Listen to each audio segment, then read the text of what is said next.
Baik, Assalamualaikum warahmatullahi wabarakatuh. Perkenalkan, nama saya Ananda Aisyah Sabila, dari jurusan Ilmu Politik dengan NPM 243507111011. Saya dari angkatan 2024 semester 3 kelas A.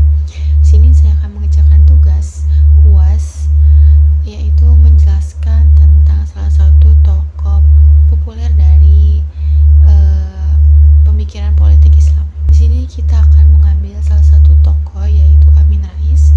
Beliau lahir di Solo tahun 1944. Beliau bukan hanya seorang politisi, namun juga cendekiawan yang cukup terkenal. Dan main-main S1-nya itu beliau di UGM, serta S2 dan S3-nya beliau raih di Amerika Serikat.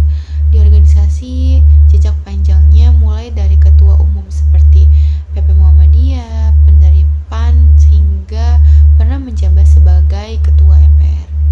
Beliau juga bersama kelompok Islam membentuk Poros Tengah pada pemilu presiden 1999. Lalu bagaimana pandangan Amin Rais soal hubungan antara agama dan juga negara? Menurut beliau, Al-Quran dan As-Sunnah tidak ada aturan rinci soal masalah kenegaraan.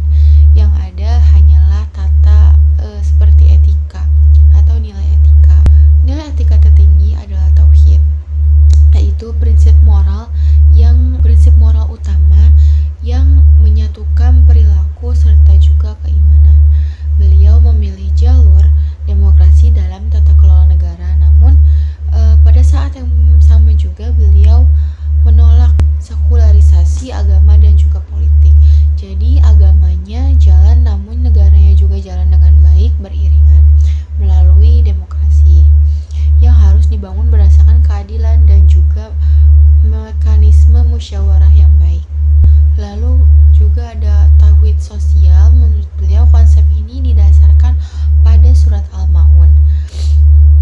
Intinya, tauhid itu bukan hanya sekedar urusan ibadah, namun juga pribadi, tetapi kita juga harus dipraktikkan dalam kehidupan sehari-hari, terutama di kehidupan bernegara.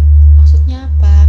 Seperti harus melawan ketidakadilan sosial seperti korupsi, kolusi, dan juga nepotisme atau KKN. Tauhid sosial ini adalah etika perjuangan untuk melawan degradasi moral, distribusi kekayaan yang tidak merata, berbagai krisis sosial dan juga lainnya.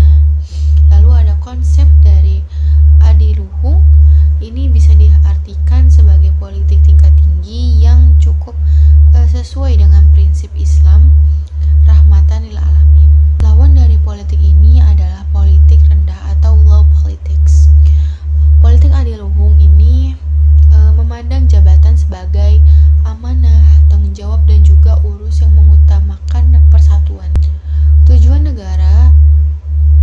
agar negara tidak dikuasai oleh suatu kelompok saja, yaitu gabungan kekuatan korporasi besar, pemerintah, militer, media, dan elit yang bermental inlander.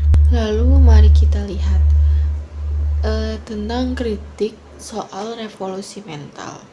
Amin Rais berpandangan bahwa slogan revolusi mental seperti Indonesia melayani, bersih, tertib, dan juga mandiri tidak sesuai dengan keadaan negara saat ini. Bahkan kadang-kadang praktiknya justru lebih parah. Beliau pun mendorong agar ada reposisi atau revolusi mental ke revolusi moral. Kenapa? Karena menurut beliau itu ada masalah mendasar seperti pemerintah yang berpikir dangkal, tidak berani melawan mafia, ada sindrom-sindrom keraja-rajaan atau terlalu jelas gitu kastanya. Dan juga terkadang mereka suka dengan kepalsuan.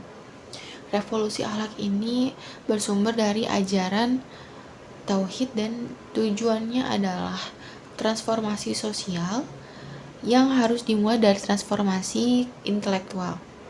Intinya kita harus berani introspeksi diri, tidak hanya judging atau mengoreksi orang lain, dan jangan takut untuk berdiskusi lugas untuk demi masa depan yang jauh lebih baik. Itu saja yang dapat saya sampaikan. Mohon Maaf bila ada kesalahan, kekurangan. Saya akhiri. Wassalamualaikum warahmatullahi wabarakatuh.